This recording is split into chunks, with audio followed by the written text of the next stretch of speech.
Então, para todos, muito boa noite, bem-vindos a mais uma edição da Sala Privada. Sala Privada é um espaço onde se debatem assuntos de intimidade, de saúde, de uma forma bastante descontraída. Comigo, mais uma vez, tenho o Nuno Trovão, que me faz companhia neste Sala Privada. Olá, Nuno, boa noite. Olá, Marta, então boa noite. Então, hoje vamos falar de saúde masculina. É verdade, porque estamos no mês mais apropriado. O mês de novembro ficou conotado com uma campanha, assim, com um movimento que é em si bastante descontraído também, para aumentar a consciência e para sensibilizar as pessoas para os cuidados mais particulares da saúde no homem e que vão, como estavas a dizer, ter implicações na saúde da intimidade, não é? E porquê novembro? Porque num dos dias deste mês, que é no dia 17, é o Dia Mundial de Combate ao cancro da próstata, e então houve assim uma organização que hoje é muito grande, começou como uma coisa pequenina, que foi uma coisa com bastante piada. Foi na Austrália, começando com 2 amigos, isto por 2003, eles lembraram-se de, inspirados na verdade por uma campanha semelhante à prevenção do cancro na mulher, que é no mês anterior, no mês de outubro, eles lembraram-se de fazer uma coisa parecida, que era aumentar a atenção das pessoas para os riscos de vir a ter cancro da próstata e de sofrer com isso e disto trazer um grande impacto para a vida do homem e do homem numa relação, que era, ok, vamos deixar crescer uma coisa que está fora de moda, a ver se as pessoas pegam na ideia e se ficam curiosas. Vamos deixar crescer o bigode, o moustache, e deram o nome a este movimento de novembro, mas com emo, o Movember. As pessoas podem consultar na internet. Pronto, e eles começaram a ganhar adeptos, as pessoas começaram a ficar curiosas, a deixar em novembro, como eu fiz também agora, crescer o bigode e a barba. Também estás no Movember. Exatamente, para chamar a atenção das pessoas. Olha, mas que visual é esse? O que é que se passa? E as pessoas irem partilhando um bocadinho mais de informação para estarem atentos, e eu acho que é já uma preparação para se lidar com um problema de uma forma mais jocosa. Ok, se isto me acontecer, se eu tiver este problema de saúde, vou estar à vontade para falar com a minha parceira, o parceiro, com o médico e lidar com isto da forma mais preventiva e de mais boa disposição possível. Estamos a falar na questão do cancro da próstata, que é o segundo mais frequente no homem, não é? Exatamente, ou seja, este mês, portanto, ficou com aquele dia de consciencialização para o cancro da próstata, porque ele é frequente, portanto, assim, dados gerais, quase 11% dos homens mundialmente virão a ter. Claro que é um tipo de cancro que aparece mais numa idade sénior, ou seja, abaixo dos 50 anos a incidência é relativamente baixa, mas acima dos 60 anos irá surgir um caso em 6 a cada 10 homens, ou seja, muito frequente. Já, por exemplo, o testículo, que felizmente é muitíssimo menos frequente, em menos de 1% mundialmente, ok, tem se calhar muito melhor prognóstico e sucesso no tratamento, mas é sempre a vivência de agora tenho uma doença oncológica, tenho um cancro, e tem a peculiaridade de surgir exatamente ali nas idades mais jovens. Portanto, se surgir um monstro destes ali na média dos 30 anos, pronto, tem assim um impacto muito pesado. E este movimento, o Movember, além destes problemas específicos do cancro, dirigiu-se muito bem àquilo que era previsível, à saúde mental masculina e pensar que quando as doenças mentais são graves e têm desfechos assim mais trágicos, a maior parte destas vítimas são homens e, portanto, também o movimento quis alertar para isso, para que os homens vivam a saúde mais na desportiva e com uma atitude proativa e estarem, enfim, precavidos se acontecer alguma coisa, para também não afetar aquela parte da esfera da saúde sexual, íntima, da relação. que é isso um bocadinho que nós vamos falar neste programa, a propósito disto e a propósito desta data que se assinala, este mês que se assinala, essa questão que estavas precisamente a falar e que nós já falamos aqui noutros programas, mas noutros contextos também, que é o facto de pessoas com cancro, como é que depois vivem a sua sexualidade, o que é que isto afeta, nomeadamente se estivermos a falar nesta questão mais virada para o sexo masculino, e tu, na tua área, como é que se lida? As pessoas têm mais tendência a, quando têm uma situação destas, a achar que ok, agora acabou tudo, não é? Pois, acaba, as reações, enfim, às vezes mais trágicas, o pensamento mais trágico se calhar é transversal, né? A pessoa que é chocada com uma notícia assim, né? tem aquele tempo de ter que reformular um bocadinho os riscos e depois leva o seu tempo a descatastrofizar novamente. Mas, de qualquer maneira, aquilo que é importante, eu acho, falarmos hoje e fazermos o nosso papel para a consciencialização, é que, como em tantas outras áreas que já temos falado, ainda não é dada a importância suficiente ao papel da intimidade e de uma vida sexual satisfatória na vida da pessoa, porque acaba por ser, às vezes, tanto da parte do homem que fica doente, como da parte dos médicos, e sobretudo passar-se um bocado por várias especialidades médicas. Eu acho que isto acontece, nenhuma se debruça imenso sobre a sexualidade, porque ainda não é uma especialidade em si mesma, é uma e que envolve um trabalho conjunto de várias áreas, e o que acontece é que todas as prioridades e os focos vão ser sobreviver.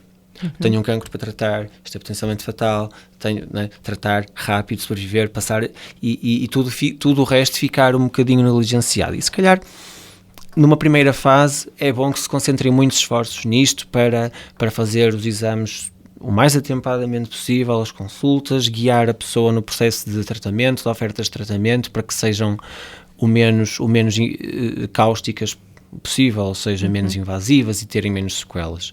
Mas a dado ponto, eu acho que é preciso planear também outros aspectos, não é? A relação é afetada por isto, porque se a pessoa estiver numa relação, mas já existem a preocupação dos dois e se calhar ralhar ao outro por não estás preocupado suficiente com a doença, não estás a contribuir, não devias estar a fazer isto, ou devias fazer tempo para ir àquela consulta, ou a pensar neste tratamento e responder. Portanto, começa a causar aqui algum atrito, toda a vivência preparatória, não é? E depois, consoante o tratamento que a pessoa vai ter, seja com medicamentos, ou cirúrgico, ou com radioterapia, as pessoas às vezes estão mal preparadas para o que aí vem, porque não foi dada a devida importância, e como não se discutiu isso dentro das opções de tratamento, portanto, os efeitos são tal, a taxa de sucesso para isto é tal, acabou por ninguém falar, se calhar de culpa de parte a parte, das implicações para a sexualidade, e ao não ser planeado isso, as pessoas pensam, bem, mas o importante aqui é sobreviver, e o resto vem por acréscimo. Exatamente. O resto vem por acréscimo. Se não der, depois não vê-se, tal e qual. O que é mesmo uma pena, porque aquilo que as guidelines e os peritos mais defendem é que esse pensamento em preservar a qualidade de vida e a esfera sexual deve começar desde o início da doença, ou seja, se é preciso alertar as pessoas para os efeitos secundários de uma cirurgia, ou de uma quimioterapia, ou de uma terapia com radiação, que é a radioterapia, dentro dos efeitos secundários devem vir as questões mais ligadas à sexualidade, nomeadamente, se vai operar, ok, as cirurgias vão se calhar ter que destruir alguns vasos sanguíneos e nervos, isto vai ter implicações na ereção do homem, vai ter implicações no desfrutar do prazer, no orgasmo, na ejaculação. Vai ser esperado que durante algum tempo haja uma certa incontinência, não é? E portanto depois para a pessoa não ficar ali embaraçada, foi apanhada desprevenida, prevenir que isto vai acontecer, falar desde logo das opções de tratamento, há fisioterapia excelente e exercícios excelentes, mas isto depois acaba por não ser muito explorado e as pessoas acabam por ficar com o problema nas mãos. Porque não há aquela vergonha? Há uma certa vergonha, exatamente, e que leva as pessoas a negligenciar isto um bocadinho e a ficarem sozinhas com este problema. Pode ter consequências enormes, não é? Exatamente. Para o casal e para neste caso, para a pessoa que se inibe do prazer e que depois até pode, pelo facto de não fazer, de achar que não vai conseguir, não vai fazer mais e vai perder a vontade e vai ser uma pessoa infeliz, não é? Sim, imagina, às vezes a importância de um momento tem implicações para o futuro. Marta, imagina um homem que a operação até correu muito bem e as perspectivas são muito animadoras, foi ótimo ter feito esta cirurgia, esteja descansado e depois vai para casa e não está preparado porque tem ali, por exemplo, tem uma perda de urina e uma incontinência urinária e tem vergonha, e depois não está preparado e depois na relação sexual aquilo falha. E, quer dizer, a pessoa depois até pode começar a evitar, olha, nem vou mais tocar neste assunto e encerrou o capítulo desta forma, por ali, não é? Por exemplo, isto para a masculinidade, as deformações do pénis ou depois de uma cirurgia, pode haver uma certa redução do tamanho do pénis e a pessoa fica a pensar, bem, mas já não sou o mesmo homem. E já não sou a mesma pessoa. Agora ia dizer uma frase, o que é que ela vai pensar? Então qual é? O tamanho não não é? Assim, o tamanho, então a pessoa tem que estar preparada para o facto de vai haver uma modificação no corpo. Exatamente. Não é? E se calhar vai ser importante a pessoa começar desde cedo a desconstruir a importância que tinha aquele aspecto, aquele tamanho do pénis, ou mesmo até, estamos a falar de uma deformidade, de uma curvatura na ereção, pode ter que mudar o guião sexual daquele homem ou daquele casal, as posições, o que se faz mais de uma maneira ou de outra. Até pode beneficiar. Quiçá, forma, não é? Quiçá, não sei. Agora... Lá está. Mas não explorar. E portanto é haver aquela adaptação do guião sexual, que se calhar para muita gente estavam as coisas um bocadinho já estandardizadas e monótonas sempre da mesma maneira. Não estou a dizer que seja um benefício, mas o tratamento passa por aqui, o alargar possibilidades, perspectivas, treinar novas coisas e sobretudo treinar desde cedo. Sim, e já falamos aqui noutros programas em que abordamos um bocadinho ao de leve essa questão, nomeadamente em situações dessas, que... o sexo ou a intimidade não quer só dizer o sexo em si, não é? Com a penetração, isso tudo. Há muitas formas de termos prazer e darmos prazer que não seja no ato sexual em si, não é? Exatamente. Acho que há variedíssimas formas, mas lá está, é aquela questão toda que a pessoa tem que estar disponível para, e depois de vir de uma doença, e é como tu dizes, mesmo que saiba, correu tudo bem, as expectativas são maravilhosas, vai recuperar totalmente, vamos aqui pôr um cenário perfeito, não é? Mas até se sentir capaz e confortável para, ainda vai aí um período de tempo, até para o cérebro recuperar de tudo aquilo que passou, não é? Exatamente, ou seja, a função sexual é tão variada, e como já falamos aqui, desde a vontade daquela procura, o estar a sentir-se mais erótico, mais desperto, depois a ereção, a importância dada à qualidade da ereção, à rigidez, ao ato penetrativo em si, ao prazer que se goza, à duração do ato e depois se chega ao orgasmo rápido demais, lento demais, todos estes aspectos têm tantas formas de ser afetados, consoante o tratamento ou a sequela que vai daí surgir, que é muito variado, ou seja, e não há um só guião, um só protocolo. Isto tem mesmo que ser posto em cima da mesa para se falar e porque começa a haver cada vez mais interesse nisto e pelo menos investigação médica sobre isto. Agora, o chegar à prática também está muito ainda dentro da mentalidade das pessoas, ainda é tão frequente ouvir-se pronto, já me safei destas, estou muito grato, ou tive esta doença, fui operado à próstata, acabou-se.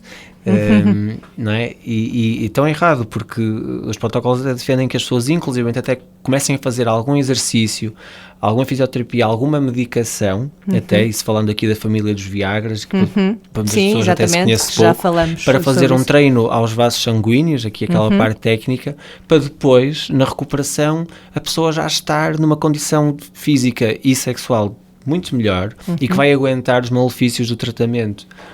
Depois podemos falar mesmo sem a operação dos tratamentos químicos.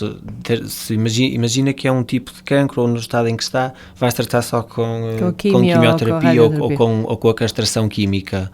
Aqui vai sair, por exemplo, muito mais afetado o desejo e o homem sente-se diferente e já não tem interesse. Sim, ao fim e ao cabo, a quimioterapia mexe ficaste diferente, já não procuras o que é que se passou. Não é? E isto está explicado, porque é que a quimioterapia deixa a pessoa, quer dizer, deixar a pessoa um bocado mais mal disposta, com uma perda de sensibilidade, com um formigueiro ou com uma dor ao tacto, a pessoa começa se calhar ali com vergonha de dizer, mas começa a evitar aquela intimidade, aquele contacto sexual, e isto é um novo entrave que depois vai ser preciso adaptar. Ou por exemplo no gozo do orgasmo, ou nos casos em que, por exemplo, há o tratamento com radiação pélvica, fica ali tudo um bocadinho tipo cicatrizado e a mobilidade não é a mesma dos tecidos, depois a própria posição pode ser desconfortável, haver dores. Exato. Ou seja, caso a caso vai ter tantos efeitos que importante mesmo é falar-se e preparar-se, não é? Para se fazer desde, uma consciencialização mais simples e o casal está super preparado e já tem um arsenal de equipamento sexual, ou seja, não é só o pénis, não é só a penetração, todas as técnicas do toque, o criar uma cena à volta mais estimulante, o variar, o conversar, o rir, as sensações, usar todos os sentidos, toda a visão, a audição, tudo, papilas gustativas, quer dizer, a pessoa aumentar dentro do kit que tem, o kit de ferramentas para a intimidade, e falando agora da parte obviamente emocional, do pré-sexo, do pós-sexo, naqueles casais que funcionam muito bem sexualmente, isto ao início até pode ser sentido com mais impacto, como se vamos perder aqui alguma vantagem no desempenho sexual, e o sexo para nós era uma coisa que corria tão bem, a brincar até podemos dizer que resolvia discussões, ou contribuía tanto para a nossa autovalorização, isto ao início até pode ser sentido como uma perda muito maior do que aquele casal para quem o sexo já era uma coisa um bocadinho mais monótona e já não se dá tanta importância. Portanto, temos aqui o revés também. Mas é isto, é aumentar o kit de ferramentas que se usa para o sexo e para aumentar a intimidade e a valorização da pessoa e da outra pessoa do casal, que é preciso ter mais na ponta da língua e trazer mais para cima da mesa, e que eu espero que este mês também, que já que muda tantas mentalidades, também direcione daqui para a frente porque um bocadinho mais para isso. Porque ao fim e ao cabo, sim, e não estamos só a falar nestas questões do cancro que acontecem em gente mais nova, estamos a falar mesmo naquelas idades que nós falamos há pouquinho, acima dos 50, acima dos 60, que também não vejam esta questão como um término, não é, do seu prazer e da sua vida sexual. Mas ao fim e ao cabo, Nuno, e nós sempre que temos conversas deste tipo, vamos sempre bater naquela tecla que é as pessoas se sentirem à vontade com o seu médico para falarem sobre isto, não é? Sobre estas questões, porque às vezes, na maior parte das vezes, a pessoa faz o tratamento, é operado, correu bem e depois está ali e não fala naquilo que é o mais importante, não é? Exato. Capaz do médico se disser, olha, mas você já pode retomar, e ele fica, mas como e depois não transmite, não é? Ainda assim esse receio, ao fim e ao cabo de falar sobre isso. Se calhar a pessoa que não pergunta, o médico se calhar achou que a pessoa não sentiu necessário, ou o médico até teve um bocadinho de ferir suscetibilidade, como quem? A pessoa vem-me aqui muito positiva a dizer que correu tudo bem, deixa-me não perguntar sobre aqui a parte do sexo já, porque senão ainda vou, colocar mais aqui outra pressão. Um tema, exatamente, ou às vezes, por exemplo... Porque às vezes é isso, não é? Se calhar chegas lá depois de fazeres o tratamento, depois da cirurgia e a consulta de rotina, não é? E a pessoa está ali e o médico pergunta, e então, e a nível sexual, como é que está? E a gente fica bem, mas já era suposto, já era suposto, mas eu ainda não estou, não é? Exatamente, pode parecer que está... Exatamente, estão a pressionar a pessoa para... como paciente a falhar, exatamente. Mas não há... Mas tens noção que não há esse acompanhamento por parte das... Assim, é um médico que segue a pessoa, é daquela especialidade, mas depois se calhar até não terá as ferramentas que, no caso que tu tens, se calhar para lidar com a pessoa, e as pessoas depois não vão procurar esse tipo de ajuda especializada. Continuamos a bater na mesma tecla, não é? As pessoas, vão, é aquele médico, mas depois sabem que se calhar eu para iniciar a minha vida sexual desta forma e para tirar estes macaquinhos que eu tenho aqui na cabeça, se calhar devia falar com alguém... Com mais alguém. Diferente. Sim. E não há essa... Não há muito essa noção, lá está. Mas eu espero e acredito que seja uma questão de tempo. A questão da medicina sexual não tem muitos anos e cada vez vai tendo mais projeção nos congressos e assim, mas a nível de isto estar enraizado na prática, depende um bocadinho da vocação e da disponibilidade de cada profissional. Ou seja, como não há o médico, se calhar, de um hospital, o médico da sexologia, né, e depois é tão abrangente que de facto é bom que cada pessoa se especialize na sua área, isso na minha opinião. Não se fala destes assuntos, se calhar, com o médico que operou, mas é importante que o médico que operou... Digo, olha, vai agora falar com um colega... Olha, tem necessidade disto e daquilo, tem necessidade, olha, vamos falar de incontinência, há esta fisioterapia, falar com este fisioterapeuta, há estes exercícios, eu sei-lhe explicar um bocadinho, mas vá ali porque aquela pessoa sabe explicar melhor. Ou como é que vocês estão os dois no casal a lidar com isto? Está a ser muito duro, têm estes macaquinhos todos na cabeça, conseguem por vocês, como é que era a relação sexual antes? Porque isto é muito importante, como é que era a relação antes? Se acham que vão ter dificuldades ou se é escusado estarem a passar por isto com mais sofrimento sozinhos, falem com estes especialistas, com estes psicoterapeutas, com este psicólogo, não é?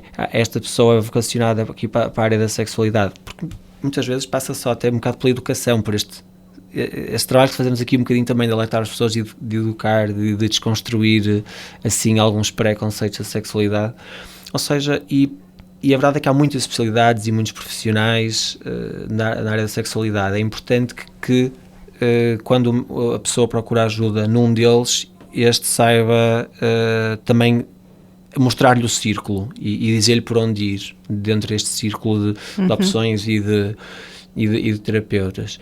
E depois estavas a falar, de facto, com os números e as estatísticas da próstata, é naquela idade sénior em que a pessoa também, se calhar... Sexualmente já não está tão ativa, não é? Exato, ou até aprendeu assim a estar, porque é tão frequente quando, por exemplo, o senhor está assim mais embasbacado em falar disto, a mulher muito prontamente, na melhor das intenções, adianta-se. Eu já lhe disse para não se preocupar, porque para mim, e ela está a dizer uma coisa em verdade muito certa, para ela a intimidade na relação que eles têm, o tempo do namoro e do carinho, é aquilo que ela até sente tão ou mais falta, e portanto para elas, mas no fundo, ao mesmo tempo, parece que já está ali a sentenciar e fechar o capítulo. Acabou. Eu já lhe disse para não se preocupar, eu estou muito bem assim, ele é muito meu amigo, não tem importância nenhuma, a gente sabe que, portanto, e acaba por dar a batalha por pedida, o que para a informação que as pessoas geralmente têm e para a informação que lhes é dado, isto parece um ótimo mecanismo de encaixe e de adaptação. E da pessoa ficar sossegada, ela não me vai cobrar. Exatamente, perante esta informação que eu tenho, que é que acabou, eu já fiz o meu trabalho, já fiz aqui a minha maneira de lidar com o problema daqui para a frente. O problema é que a informação não era toda, não estava lá toda, e que há sexualidade até...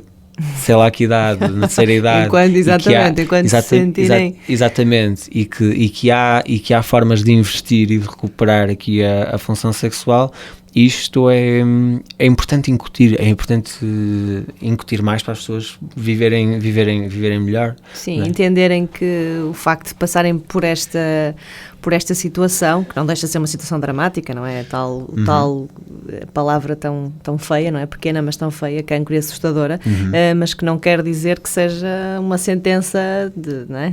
Acabou tudo, não é? Terem essa consciência de que a vida não acaba ali, o prazer muito menos, e que terão é que recomeçar e encontrar novas formas de... E mais uma vez, e um bocadinho voltando aqui atrás, o essencial é que também se fale mais uma vez também na prevenção.